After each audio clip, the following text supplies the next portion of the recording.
하나님의 말씀 누가복음 17장 7절에서 10절까지 말씀, 신약성경 124페이지에 있습니다. 너희 중에 네게 밭을 갈거나 양을 치거나 하는 종이 있어 밭에서 돌아오면 저더러 곧 앉아서 먹으라 할 자가 있느냐? 도리어 저더러 내 먹을 것을 예비하고 띠를 띠고 나의 먹고 마시는 동안에 수종을 들고 너는 그 후에 먹고 마시라 하지 않겠느냐? 명한 대로 하였다고 종에게 살해하겠느냐? 이와 같이 너희도 명령받은 것을 다 행한 후에 이르기를 우리는 무익한 종이라 우리의 하여야 할 일을 한 것뿐이라 할지니라. 아멘. 본 말씀을 중심으로 해서 나는 무익한 종이라는 제목으로 말씀을 전하고자 합니다. 우리가 세상에 살다가 회심하고 주님께로 돌아오는 순간에 우리의 신분이 바뀌게 됩니다. 다시 말해서 우리의 주인이 바뀌게 된다는 것입니다. 예수님이 우리의 주인이 되시고 그동안 우리가 섬겼던 세상은 더 이상 우리의 주인이 되지 아니한다는 뜻입니다. 예수님께서 우리의 주인이 되셨다는 증거로 우리는 예수님을 예수님이라고 부르기보다는 주님이라고 부릅니다. 주인님이라는 뜻이에요. 예수님께서 우리의 주인이 되셨다는 뜻이죠. 그 증거로서 우리는 예수님을 주님이라고 부른다는 거예요. 예수님이 우리의 주인이 되신다면 우리는 당연히 우리의 신분이 예수님의 종이 됩니다. 예수님이 우리의 주인이 되시고 우리는 그분의 종, 그분의 노예가 된다는 말입니다. 이렇게 되면은 예수님의 성품에 대해서 잘 알지 못하는 일부 성도들은 이런 소리를 할 거예요. 뭐야 이거 또 무슨 이야기야? 종이라니, 노예는 또 무슨 노예? 우리가 노예하려고 교회 왔나? 종하려고 교회 왔냐고, 좀 잘 살려고, 잘해보려고, 복 받으려고 왔는데 무슨 소리 하는 거냐? 하고 불만을 터뜨릴지 모르겠습니다. 하지만 우리가 예수님의 종의 자리에, 그분의 노예의 자리에 들어가기만 하면, 할 수만 있다면, 그 자리에 들어갈 수만 있다면 우리는 완전 수지 맞는 일이 됩니다. 소위 말하는 대박 나는 거예요. 그냥 복권 사서 당첨됐다고 좋아 떠들어대는 거예요. 그런 것 정도하고 비교할 수 없는 거예요. 아파트 샀는데 곱절로 뛰었다 했는데, 그러니까 그래서 우리는 완전히 대박이 났다. 그런 거하고 그런 시시한 거하고는 비교할 수 없는 큰 복을 얻게 되는 거예요. 하나님과 우리와의 관계에 있어서 주인과 종이라고 하는 것은 죄악이 가득한 세상에서 통용되고 있는 주인과 종의 관계하고는 판이하게 다릅니다. 완전히 다른 거예요. 예수님께서는 저희의 주인이 되셨다 한다 하더라도 권세와 권위를 행사하지 아니하십니다. 세상 사람들처럼 그렇게 안 한다니까요. 권세가 있고 권위가 있고 당연히 할 수 있는 권리가 있는데도 불구하고 우리 예수님께서는 저희들에게 그런 권리를 행사하지 아니하신다는 거예요. 그 대신에 예수님께서 짊어지셔야 할 주인으로서의 의무, 주인으로서 책임감, 이것만은 완벽하게 완전하게 지신다는 거예요. 다시 한번 살펴보면은 주인으로서 종에 대해서 우리 예수님께서는 우리의 주인으로서 저희들에게, 노예된 저희들에게, 종된 저희들에게 함부로 명령을 하시거나 인격을 무시하거나 무리한 요구를 하지 아니하십니다. 너희들이 죽도록 일한 거 전부 다 가져와 뼈만 앙상하게 남도록 그냥 다 긁어 모으신 그런 분이 아니시라는 거예요. 그런 일을 하지 아니하신다는 거예요. 대신에 주인으로서 책임은 무한한 책임을 지십니다. 무슨 이야기를 하십니까? 무슨 책임을 지시느냐고. 그렇게 말할지 모르겠습니다. 첫 번째로 종들의 일상생활을 책임지십니다. 세상의 주인들도 혹시 종이 죽을까봐 일상생활은 책임져 주고 보장해 준다니까요. 세상의 주인들도 그런데 만군의 여호와는 우리의 영원하신 주인 되시는 그분께서 책임을 안 져주시겠습니까? 먹고 마시고 입고 잠자는 것 완전히 책임져 주십니다. 이것 가지고 울고 불고 그냥 난리치지 말라는 거예요. 이건 이방인들이 다 구하는 것들이라는 거예요. 우리 주님께서 그래도 구하지 아니하시고 다 아시고 다 완전하게 책임져 주신다는 거예요. 우리가 믿음이 없기 때문에 그렇지. 믿지 못하니까 그렇지. 여호와 하나님을 온전히 믿고 의지하고 살아갔던 사람들이 굶어 죽은 경우가 있습니까? 정말 그렇지 않습니다. 뿐만 아니라 종들의 외부 침입으로부터도 완전히 지켜주십니다. 일반적인 세상 사람들의 주인도 그렇잖아요. 자기 종에게 함부로 찝적대거나 그들을 때리거나 끌고 가거나 뭐 죽이거나 해를 가할 것은 가만 둡니까? 주인이 나서서 못하게 막고 그것을 온전히 방어해 주잖아요. 자기 종이 내 재산인데 내 재산이 손해가 난다 그랬더니 주인이 가만히 있겠냐고요. 세상 사람들도 그래요. 우리 주님은 안 그러십니까? 더더욱 그러시지. 절대적으로 책임져 주십니다. 완전하게 보장해 주십니다. 생명을 보장해 주십니다. 사탄 마귀로부터 완벽하게 책임져 주십니다. 손을 못 댑니다. 절대 손 못 댑니다. 우리가 오후에 주일날 오후에 요한계시록을 계속 공부하고 있잖아요. 보면 우리가 누누이 지금 볼 수 있는 것들이잖아요. 귀신들이 손을 못 댄다니까. 우리 주님의 소유물에 누가 감히 손을 댑니까? 완벽하게 책임을 져 주신다는 것. 종으로서 복지를 위해서도 노력하십니다. 이거 무슨 말씀을 하십니까? 뭐 주님께서 뭐 우리의 복지를 위해 하신다니, 복지를 뭐 어떻게 하신다니? 아이고 무슨 그거는 목사님 좀 지나친 것 같습니다. 아니에요. 천만의 말씀. 안식일이 여호와 하나님께서 우리 복지를 위해서 주신 것입니다. 여호와 하나님을 위해서 안식일을 만든 것이 아니에요.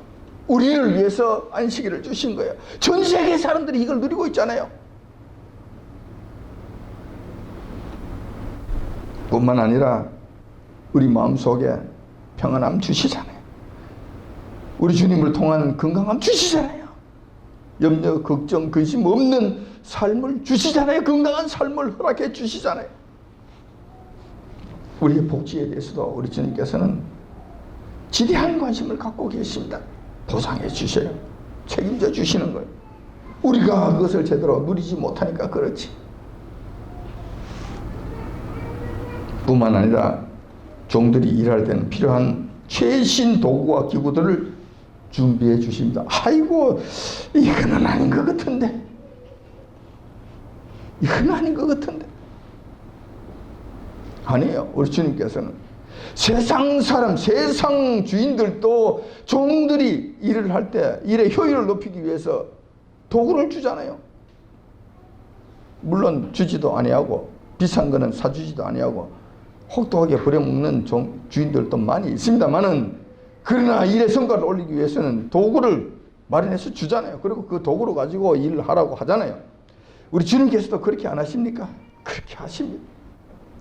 우리 주님께서 복음을 전파하는 일과 교회를 섬기는 일과 교회를 세우는 일들을 위해서 이 일을 하라고 명하시면서 이 일을 할 수 있는 능력과 도구를 주십니다.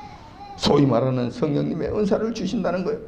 대표적인 것이 지혜의 말씀, 지식의 말씀, 믿음을 주시고 병 고친 은사를 주시고 능력 행하는 능력을 주시고 예언을 할 수 있는 힘을 주시고 영웅 분별할 수 있는 능력을 주시고 방언하고 통역하고 할 수 있는 이런 능력들을 골고루 나눠주시면서 이걸 가지고 일을 하라고 말씀하시는 거예요. 어렵지 않아요. 그러면 이 능력을 받아서, 이 도구를 받아서 이 도구를 가지고 일을 하면 힘들지 않아요. 웃으면서 넉넉하게 여유를 가지고 재미있게 할 수 있는 것, 이런 것을 책임져 주십니다. 자, 이것으로 끝일까요?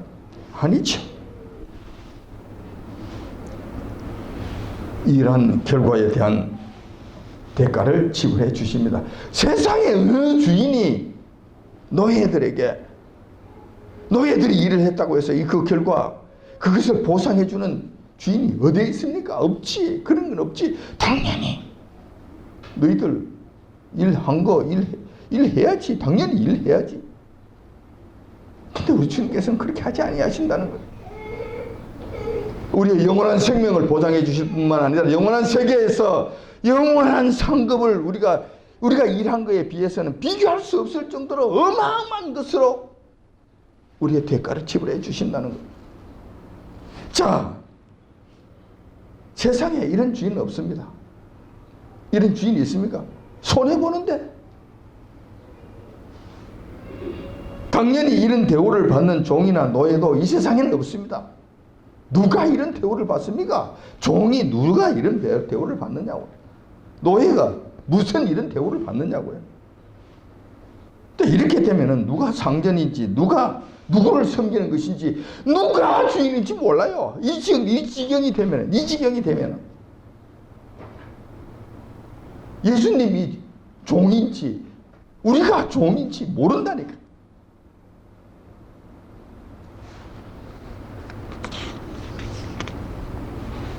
여기서 우리가 문제가 생길 수가 있어요. 정말 큰 문제가 생길 수가 있어요. 하나님, 우리 예수님과 우리와의 관계 속에서 주인과 종된 관계에 있어서 오해를 할 수 있다는 거예요. 버리장머리가 없다는 것이죠. 기고만장해진다는 거예요. 여호와 주인 되시는 우리 주님께서 지나치게 인자하셨어.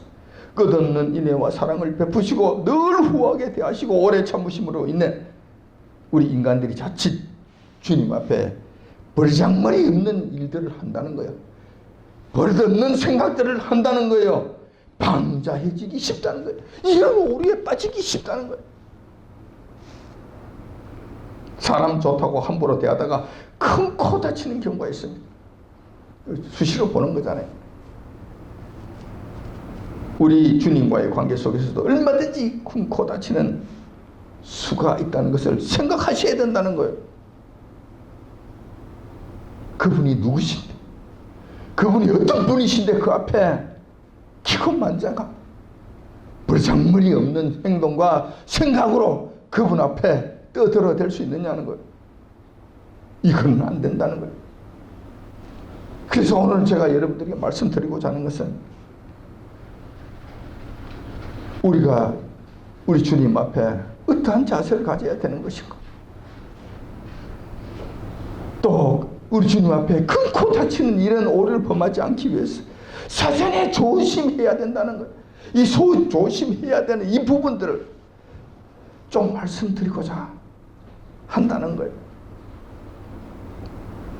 그래서 오늘 말씀은 주님이 저희들에게 뭐라고 말씀하시든지 간에, 주님께서 저희들을 어떻게 대하시든지 간에, 주님께서 저희들에게 한없는 사랑으로 감싸주시든지 간에, 우리가 좀 버릇없이 그런다 하더라도 여호와는 우리 주님께서 받아주시고 용납해 주시고 오냐 해주신다고 한다 하더라도 우리는 그러면 안 된다는 어떠한 자세를 가져야 될 것인가? 여기에 대해서 제가 좀 말씀을 드리고자 하는 거예요.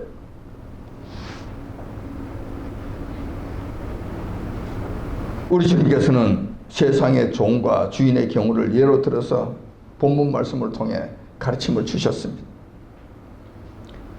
예수님 당시에는 로마가 세상을 지배하던 시대 아니었습니까? 그러므로 예루살렘과 이스라엘 지방에서도 로마의 풍습이 깊숙이 영향을 미치고 있었던 그런 시대였습니다. 로마 시대 초기에는 여러분들이 잘 아시는 바와 같이 전쟁만 하면 이깁니다. 승리합니다. 전쟁에서 승리하면 그 승리한 그곳에, 그 지역에 있는 재물들은 전부 다 빼앗아 갑니다. 당연히 가져가잖아요. 다 털어가는 거예요. 털어가고. 그 다음에 그 동네 그 지역에 사는 사람들을 쓸만한 사람들을 전부 다 잡아가는 거예요. 가서 종 삼습니다. 노예를 삼습니다. 그러니 로마 시대 초기에는 노예가 넘쳐 흘렀습니다. 전쟁만 하면은 종들은 천지니까 전부 다 잡아서 끌고 오고 잡아서 끌고 오고 잡아서 끌고 오고 하니 온 동네가 노예로 천지였어. 노예 천지였습니다. 그 노예들은 주인의 소유물로서 주인의 이익을 위해서 죽을 때까지 일을 했습니다. 물론 노예가 낳은 자식, 그 자식도 당연히 주인의 소유물이고 그는 대를 이어서 종의 노릇, 노예로서의 삶을 살아가는 거예요. 자, 시스템이 그렇게 되어 있는 거예요. 그때 당시의 상황이 이런 상황이었어요. 노예 중에서도 최악의 노예가 있는데 이 노예는 전쟁에 동원되는 노예입니다. 이 노예는 죽지 않고는 살아나올 수 없습니다.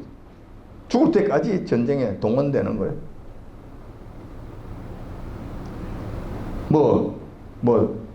옛날 로마 시대 때 영화 코바디스 도미네라든지 이런 옛날 영화 이런 영화를 볼 것 같으면 그렇잖아요.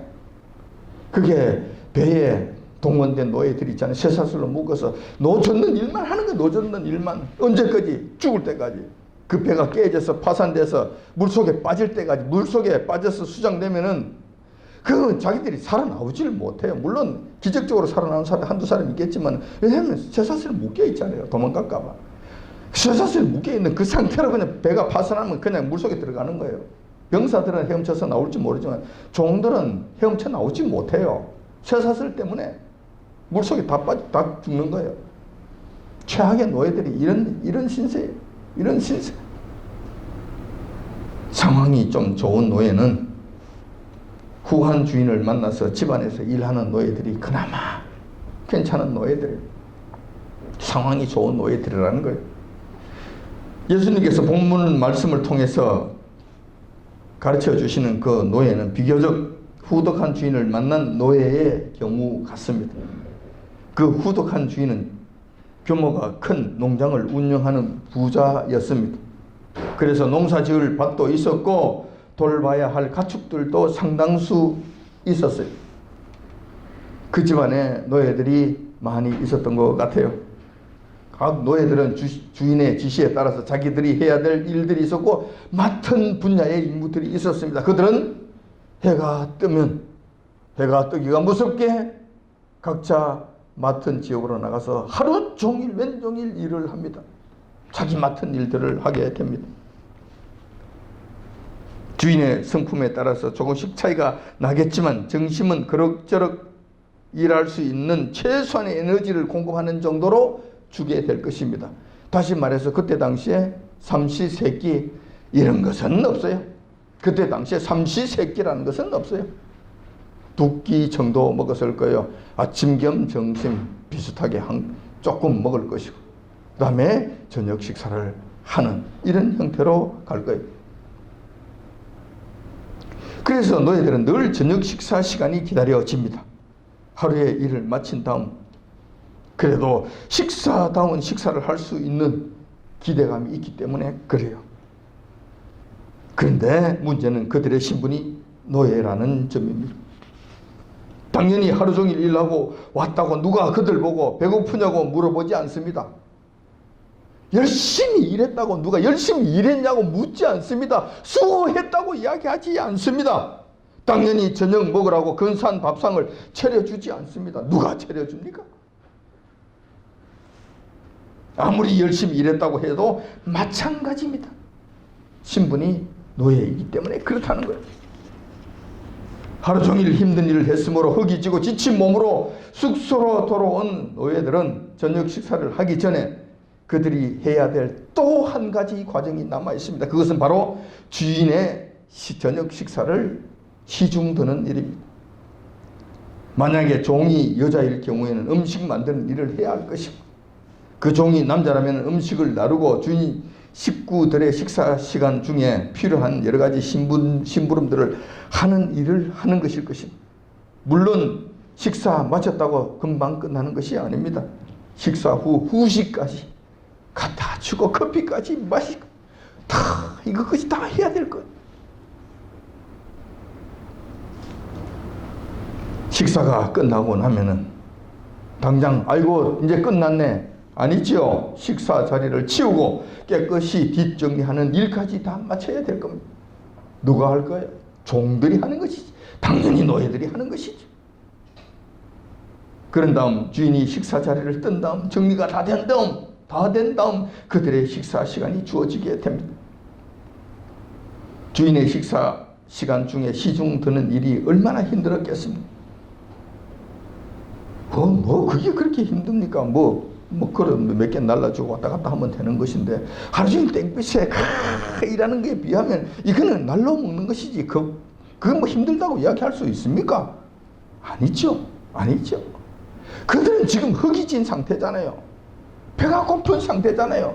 그런데 주인들이 먹는 그 샤의 진미를 냄새만 맡아야 되잖아요. 구경만 해야 되잖아요. 그리고 먹고 싶은 척 할 수도 없잖아요.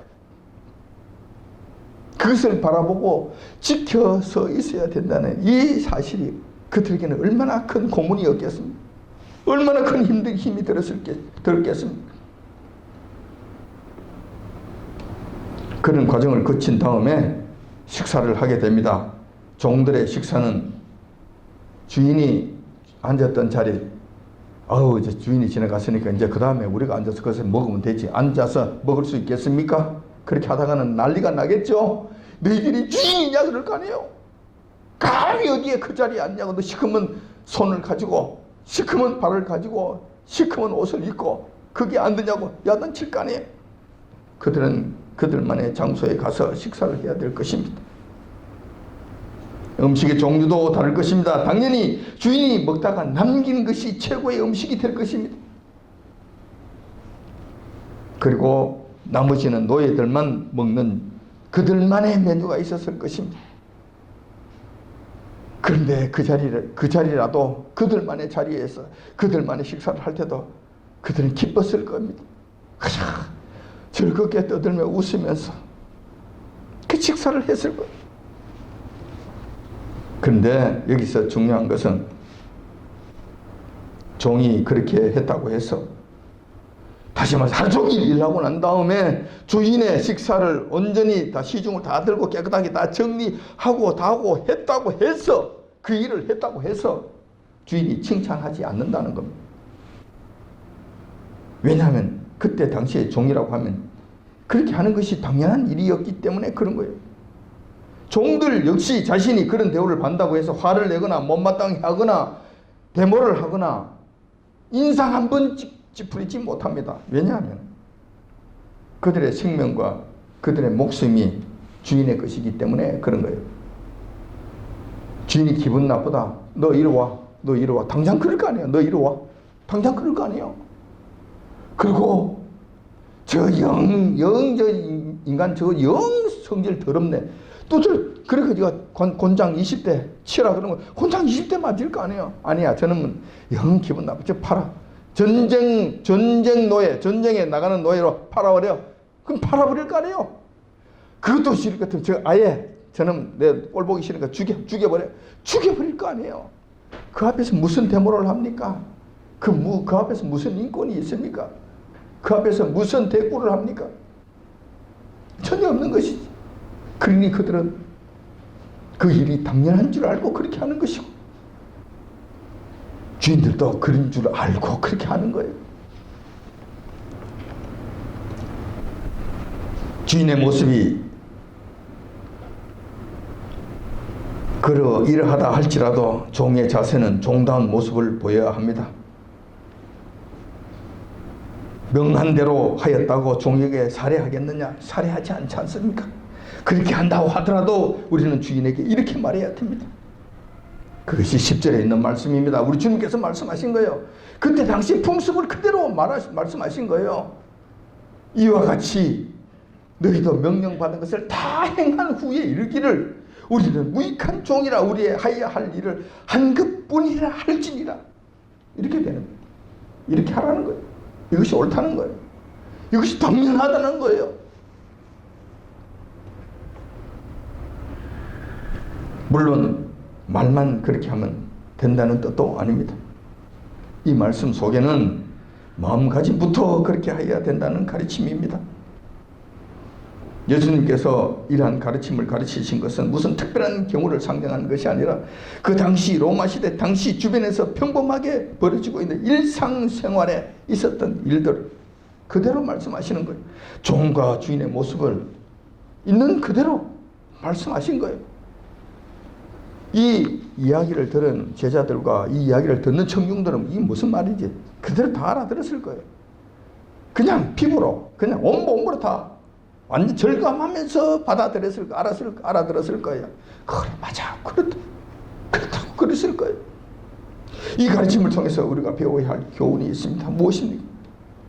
먼저 우리가 고려해야 될 것은 예수님과 우리의 관계가 이렇다는 거예요. 그 관계를 바르게 인식해야 된다는 거예요. 예수님이 우리의 주인이 되신다면은 우리는 종이고 노예라는 거예요. 우리가 예수님이 주인이시고 우리가 종이고 노예라고 할 것 같으면 당연히 그때 당시에 그 모습으로 들어가야 된다는 거예요. 우리의 자세가 그래야 된다는 거예요.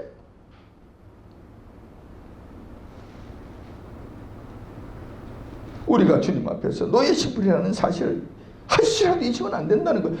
주여 주여라고 떠드는 것은 입에 그냥 사치품으로 다루고 다니라고 그렇게 주신 말씀이 아니에요. 이 말씀이 포함되어 있는 거예요. 이런 내용들이 포함이 되어 있는 거예요. 우리가 예수님을 주님이라고 부르실 때 이러한 개념들이 포함이 되어 있는 거예요.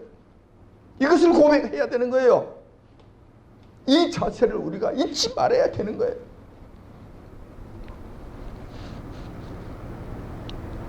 예수님과 우리와의 관계는 이러한 관계를 기반으로 해서 시작이 되어야 돼요. 출발이 이렇게 되어야 된다. 출발이 그렇잖아요. 예수님을 주님으로 부르게 되잖아요. 부른다면 여기에서부터 시작해야 되는 거예요. 그리고 주님이라는 관계가 계속 이어지잖아요. 언제까지? 영원토록 이어지잖아요. 하늘에 가서도 마찬가지예요. 그분은 우리의 영원하신 하나님이시고 우리의 영원하신 주님이 되시는 거예요. 그분이 우리를 뭐라고 말씀하시든지 간에 그분이 우리를 뭐라고 부르시든지 간에 상관없이 우리의 자세는 그래야 되는 거예요. 영원토록 그렇게 가야 되는 거예요. 조금 전에도 말씀을 드렸습니다만은 입술로만 주님 하고 떠들어대는 건 아니라는 거예요. 액세서리가 아니라는 거예요. 마음이 그래야 된다는 거예요. 우리 자세가 그래야 된다는 거예요. 우리의 기본이 그래야 된다는 거예요. 우리 주님과의 관계가 늘 이 상태에서 계속 유지되어야 된다. 이렇게 된다면 그 다음에 우리 자세가 나타나잖아요. 주님 앞에 경거망동할 수 있습니까? 주님 앞에 기고만장할 수 있습니까? 주님 앞에 내가 이거 했습니다 하고 떠들어댈 수 있습니까? 내 의의가 주님 앞에 나타날 수 있습니까? 네, 이거 했습니다. 주님, 내가 이거 했습니다. 주님 앞에 이야기할 수 있는 근거가 있습니까? 건덕지가 있습니까? 내가 오늘 사탕수수밭에 가서 사탕수수를 산더미같이 잘랐거든요. 주인이 내가 이만큼 했습니다. 주인한테 이야기할 수 있느냐고. 할 수 없잖아요. 주인, 내가 이 땅에서 주님의 말씀에 순종해 죽도록 충성을 하였나이다. 죽도록 내가 나가서 선교를 하고 전도를 하고 이런 일들을 하였나이다. 주님 앞에 자랑할 수 있습니까? 할 수 있습니까? 없지. 당연히 없지. 내가 이만큼 했는데 아유 나 이거 뭐야. 내가 아니면 이거 뭐 교회가 되겠어 이거? 목사 이거 먹고 살겠어? 왜 감히 이럴 수 있는 거예요? 이렇게 감히 할 수 있는 거예요? 주님 앞에서 그럴 수 있는 거예요? 이거는 그 즉시 끌어다가 사형에 집행될 사형감이지. 내가 주인이라 그러더라도 저는 끌고 와. 그냥 전쟁 노예를 갖다 팔아버려. 안 그러면 없애버려. 저런 놈들은 없어도 돼. 우리 집에 노예들 많잖아. 또 노예가 또 노예를 낳으니까 천진이. 저런 거 없어도 돼.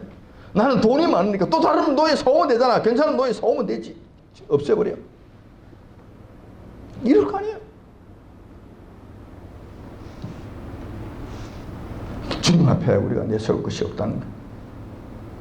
죽도록 충성하고 우리가 몸이 으스러질 때까지 일을 한다 하더라도 당연히 우리는 우리 할 일을 할 아니면 그것으로 끝나는 거예요. 더 이상 없는 거예요. 그것으로 모든 것이 끝나는 거예요.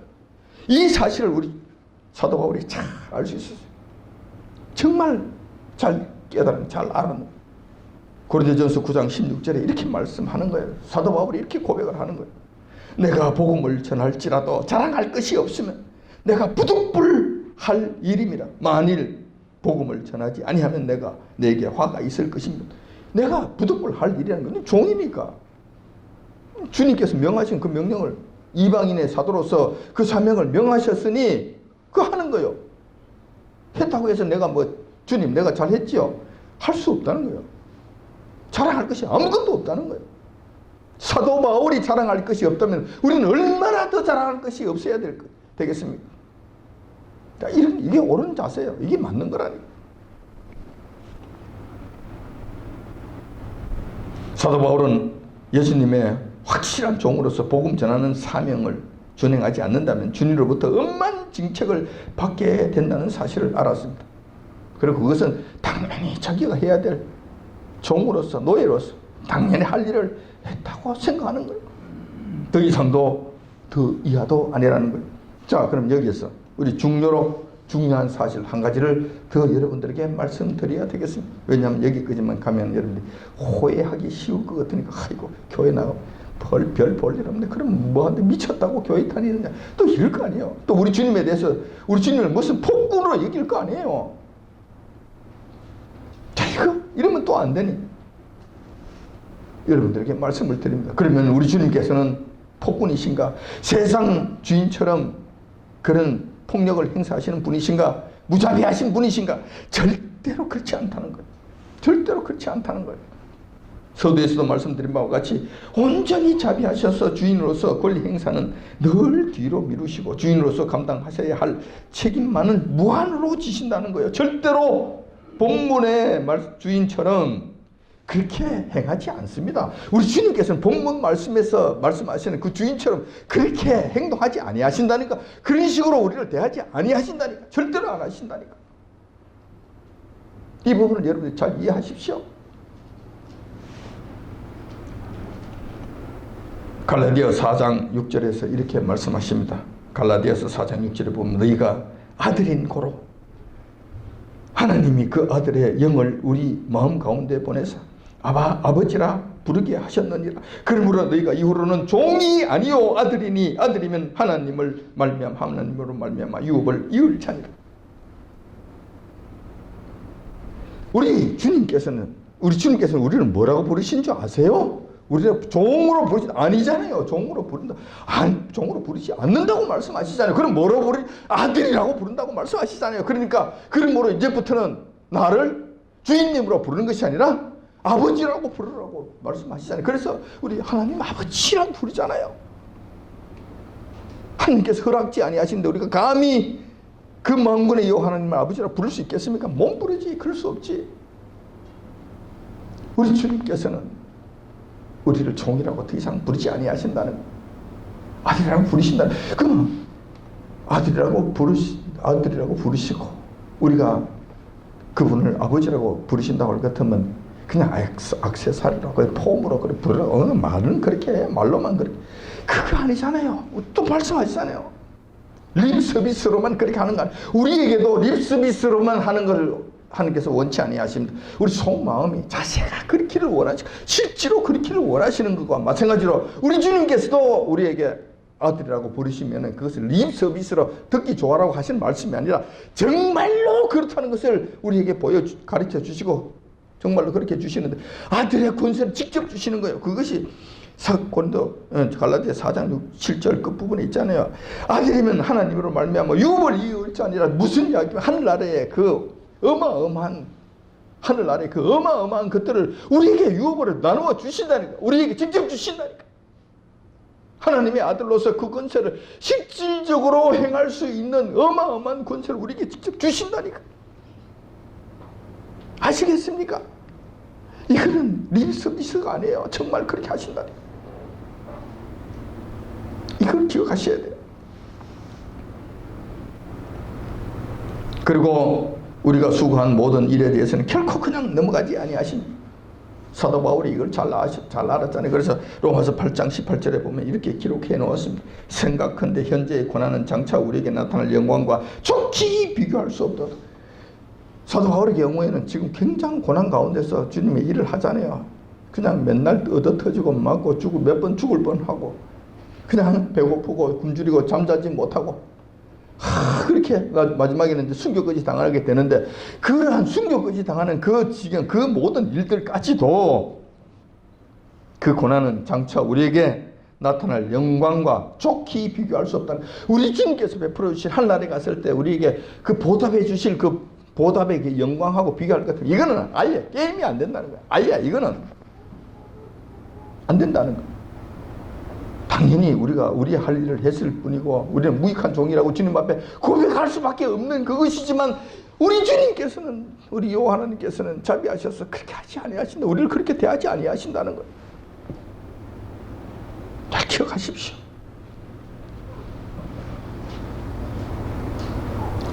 자, 그러면 이제 이 두 가지 문제가 생겼습니다.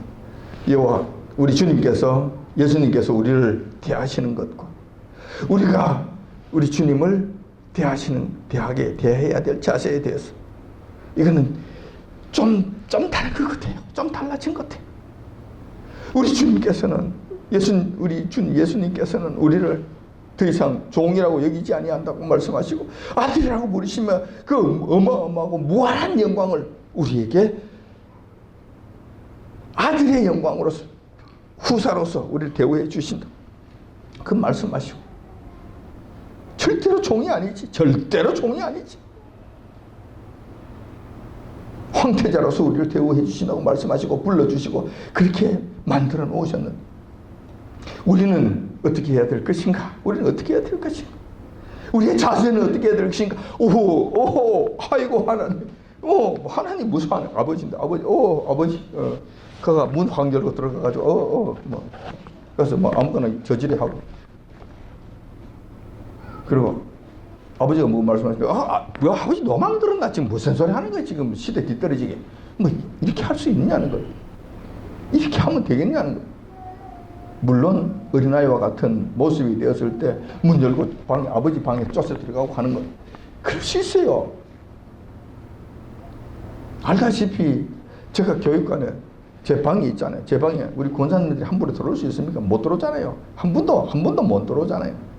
우리 손자가 오면 마음 놓고 문 열고 들어옵니다. 마음 놓고. 아무 그림 없이 와서 희적거리고 막 책도 어지러 놓고 막 그렇게 해요. 아무 문제 없어요. 그냥 웃고 그냥 귀엽게 봐주는 것이, 우리가 어린아이와 같을 때는 그렇게 해도 우리 주님께서 귀엽게 봐주실, 그런데 우리가 자세는 그런 자세를 가지면 안 되는 거. 주님 앞에 이런 자세를 가지면 안 된다는 거. 이것을 제가 여러분들에게 말씀드리는 거예요. 언제까지? 하늘나라에 가서 온전한 우리의 하나님의 아들이 됐을 때까지. 아니요. 우리 주님께서 우리 하늘나라의 그 어마어마한 유업을 우리가 다 누리고 정말 황태자로서의 권위와 명예와 영광을 온전히 누리면서 사는 그때까지 아니에요. 그렇다 한다 하더라도 우리의 자세는 항상 주님 앞에 무익한 종이, 항상 종의 자세에서 절대 떠나면 안 된다는 거예요. 절대 그렇게 여기서 벗어나면 안 된다는 거예요. 언제까지? 영원토록.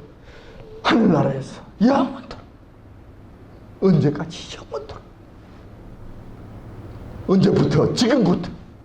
언제까지? 영원까지. 그렇게 하셔야 된다는 거예요. 우리 여호와 하나님께서 저희를 어떻게 부르시든지 간에, 우리가 우리를 어떻게 대우해 주시든지 간에, 그건 상관할 바가 아니에요. 상관할 것이 아니에요. 감사함으로, 감사합니다 하지만 우리의 자세만큼은 그러면 안 된다. 명한 대로 하였다고 종에게 살해하겠느냐? 살해하지 않잖아요. 이 자세를 가져야 되는 거예요. 살해를 받을 생각 하시면 안 돼요. 왜냐하면 우리 종이니까. 이와 같이 너희도 명령받은 것을 다 행한 후에 이르기를 우리는 무익한 종이라 우리의 하야 할 일을 한 것뿐이라 할지니라. 이런 자세로 살아가시기를 주님의 이름으로 축원드립니다. 아멘. 네. 기도하겠습니다.